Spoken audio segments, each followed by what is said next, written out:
वज़ीर आला पंजाब परवेज़ इलाही का सैलाब मुतासरीन के लिए अहम ऐलान। कहा कि सैलाब में मकानों और मवेशियों के नुकसान का अज़ाला किया जाएगा। घर बनाने के लिए ग्रांट 8 लाख से बढ़ाकर 10 लाख कर दी है। जानवर की हलाकत पर 75,000 रुपये दिए जाएंगे।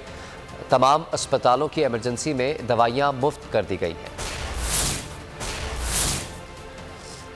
हमने 8 लाख से बढ़ा के 10 लाख रुपए तक घर बनाने की ग्रांट का ऐलान किया है और 4 लाख रुपए फी गज कच्चे घर पर 2 लाख माली इमदाद वो भी दी जाएगी। जिसके जानवर का नुकसान हो उसकी 75,000 रुपये माली इमदाद दी जाएगी। हमने तय किया है कि जो फौरी तौर पर है उनको 40% इंशाल्लाह जो ऐप जो बनाई गई है उसमें रियायत मिलेगी उन बेघर लोगों को और जो बड़ी मुश्किल में खाने पीने का सामान ले रहे 40% उनको सस्ती मिलेगी।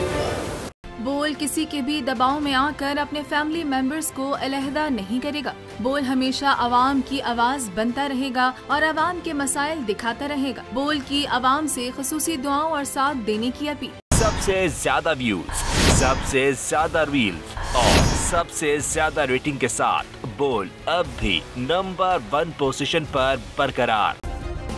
सब्सक्राइब करें और बेल दबाएं ताकि कोई खबर रह न जाए।